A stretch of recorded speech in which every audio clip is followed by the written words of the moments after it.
Hey, what's up, guys? Today we are going to learn.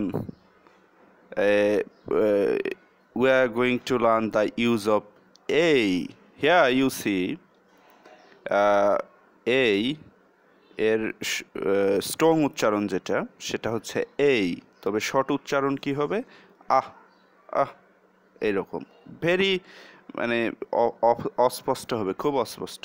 তো আমরা জানি যে আপনার এই যেটা সেটি আপনার ইনডিফিনিট আর্টিকেল হিসেবে বসতে পারে এবং ডিটারমিনার হিসেবেও বসতে পারে।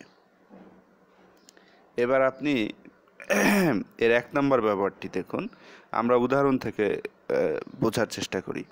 I have a problem. দেখুন, আমি আপনাকে হঠাৎ করেই বললাম friend I have a problem, অর্থাৎ আমার প্রবলেমটা কি আপনি একজন লিসেনার হিসেবে আগে থেকে জানতেন না। জাস্ট আমি স্টার্টিং করছি আমার প্রবলেমটা কি। যখন আপনি আমার প্রবলেমটা আপনি জেনে ফেলবেন, তখন কিন্তু আমি আপনাকে বলবো যে the problem that you know, অর্থাৎ যে প্রবলেমটি তুমি জানো, তাই না?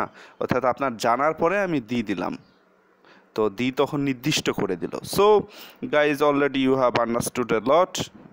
Let's go to second example. There is a hole in that area. তো এটা ওই সেম টাইপের সিচুয়েশনে আপনি বলবেন। এবার আসেন দ্বিতীয় যে আপনার ব্যবহার সেটা আমরা শিখি। যে এখানে দেখুন, he is a nice man. তো আমরা কোনো নির্দিষ্ট ব্যক্তির কথা বলছি না, আমরা একটা সাধারণ ব্যক্তির কথা বলছি। যখন আপনি নির্দিষ্ট জিনিস বা ব্যক্তিকে না বুঝে সাধারণ ধরনের ব্যক্তি বা বস্তুকে বোঝাতে চান, তখন আপনি এ ব্যবহার করুন। এবার আসুন যে এর আরেকটা ব্যবহার জানুন, যে ওয়ান মানে এক, এই এক অর্থেও কিন্তু এ ব্যবহৃত হয়। যেমন এখানে ব্যবহৃত হচ্ছে আ ডজন এক্স, অর্থাৎ 1 ডজন এক্স, বা এইরকম 1000 পাউন্ড, অর্থাৎ 1 পাউন্ড 1000 পাউন্ড। এবার আসেন, আপনি যদি কোনো কিছু পরিমাণ প্রকাশ করতে চান, তখন কিছু কিছু ফ্রেজের আগে বসে, যেমন a lot of, a few weeks. বুঝতে পারছেন? ওকে, আচ্ছা। আপনি ধরুন যে কোনো একটি প্রাইস, অর্থাৎ যে দাম প্রকাশ করতে চাচ্ছেন, বা রেট বা হার প্রকাশ করতে চাচ্ছেন, বা স্পিড গতি প্রকাশ করতে চাচ্ছেন, সেই অর্থে আপনি এ ব্যবহার করতে পারবেন। এবং আপনি যদি এ ব্যবহার করেন, তখন এর মানেটা হবে ইস, অর্থাৎ প্রত্যেকটি। যেমন ধরুন যে the x cost $2 a dozen, মানে এখানে এ মানে ইস ডর্জন, অর্থাৎ ইস ডর্জন $2 করে। এবার 6 নম্বর ইউজটার দিকে আপনি লক্ষ্য রাখুন, যে 6 নম্বর ইউজটা কি বলছে। যে আপনি এখানে দেখুন যে এ স্কোয়ার হ্যাজ 4 সাইডস, রাইট? এটার মানে মিনিংটা হলো যে যতগুলো পৃথিবীতে আপনি স্কোয়ার আপনি ড্র করবেন বা আঁকবেন, তার সবগুলোরই আপনার 4টা সাইড থাকবে। তো তাহলে এই এটা নিয়মটা হচ্ছে যে নির্দিষ্ট ধরনের জিনিসের পূর্বে বসে ওই ধরনের সকল সদস্যকে বোঝায়। তাহলে এর কত ক্ষমতা দেখুন। আচ্ছা, তো এখানে উদাহরণটা দেখুন, does everyone have a knife and fork. তো আপনার এখানে দেখুন 2টা নাউন পাশাপাশি বসেছে, প্রত্যেকটাই কাউন্টেবল নাউন, প্রত্যেকটার সাথে কিন্তু পৃথক পৃথকভাবে এ আছে, কিন্তু একসাথে লিখলে আমরা একটা এ দেব, কারণ এটা যাতে আমাদের কমন নেওয়া বোঝায় আর কি। আচ্ছা, আর একটা উদাহরণ দেখুন, যে ভার্বের সাথে আইএনজি যোগ করে সে ভার্বটা যদি নাউন হয়ে যায়, তখন তার আগে আমরা এ দিব। আচ্ছা, আমরা জানি যে আনকাউন্টেবল নাউনের আগে এ বসে না, কিন্তু যদি ওই আনকাউন্টেবল নাউনের আগে অ্যাজেক্টিভ থাকে, যেমন এখানে দেখুন নলেজের আগে অ্যাজেক্টিভ গুড, যদি অ্যাজেক্টিভ থাকে তখন আমরা এ দেব। আচ্ছা, আপনি একটি নির্দিষ্ট ধরনের ফুড বা সাবস্টেন্সের পূর্বেও দিতে পারেন। আপনি একটা দেখুন এখানে উদাহরণ দেখুন, use a good cheese to make the sauce.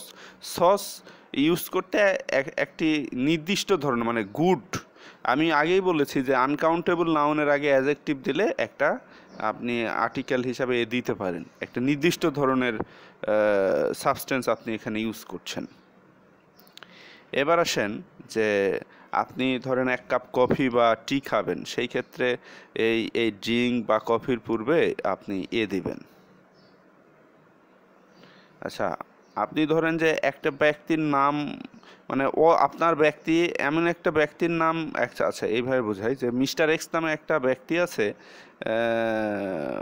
যাকে আপনি চেনেন না, কিন্তু এই যে ব্যক্তিকে আপনি চেনেন না তার নামের আগে কিন্তু আপনি দিতে পারবেন। এবার দেখেন যে আপনি ডে, মান্থ, সিজন, তারপর বছরের কোনো ইভেন্ট, এগুলোর পূর্বে আপনি দিতে পারবেন। তবে দিলে যেটা বোঝায় যে একটা পার্টিকুলার জিনিস বোঝায়, তাই না? যেমন এখানে একটা দেখুন, I can't remember A Christmas like it, অর্থাৎ এই একটা নির্দিষ্ট ক্রিসমাসকে বোঝাচ্ছে এখানে, বছরের একটা ইভেন্ট। তো এখানেও আছে দেখেন যে we arrived in England on a cold wet Sunday, মানে একটা নির্দিষ্ট সানডেতে আমরা সেখানে পৌঁছাই, এবং এই সানডেটার আগে দেখেন এগুলো অ্যাডজেক্টিভ দিয়ে আছে। আচ্ছা, তো আমরা 14 নম্বর ইউজটা দেখি। যদি আপনি এলিফ্যান্ট, এখানে এলিফ্যান্ট, আমব্রেলা, এগুলো দেখেন যে এই শব্দটার প্রথম উচ্চারণ কিন্তু ভাওয়েল সাউন্ড চলে আসে, সেই ক্ষেত্রে আপনাকে না দিয়ে অ্যান দিতে হবে। আবার কিছু কিছু ওয়ার্ড আছে যে সামনে আসলে ভাওয়েল নাই, তারপরেও আপনার ভাওয়েলের মতো উচ্চারণ হয় না, যেমন আওয়ার্ড, এখানে কিন্তু এইচটা সাইলেন্ট, উচ্চারণ হচ্ছে না, সুতরাং যেটা আমরা সাউন্ডের উপর ডিপেন্ড করে বলবো। হ্যাঁ, আওয়া তার মানে আতে কি ভাওয়েল, সুতরাং অ্যান বসবে। আচ্ছা, কোথাও যদি ইউ এইরকম উচ্চারণ হয়, আপনি অবশ্যই অ্যান ইউজ করবেন না, আপনি যেটা ইউজ করবেন সেটি হচ্ছে এই। Let's go to the next example. আপনি কোনো অ্যাব্রিভিয়েশন উচ্চারণ করছেন, যদি এখানে আপনার ভাওয়েলের মতো উচ্চারণ আসে, আপনি অবশ্যই অ্যান ইউজ করবেন। মনে রাখবেন যে সামনের অক্ষর অনুযায়ী না, এটা সাউন্ড অনুযায়ী। You know that there are 44 sound in English, and depending on these sounds all the words of English is pronounced. So viewers, if you think that this video is helpful for you, you can subscribe this channel to get more videos like this. Thanks for watching. Be well.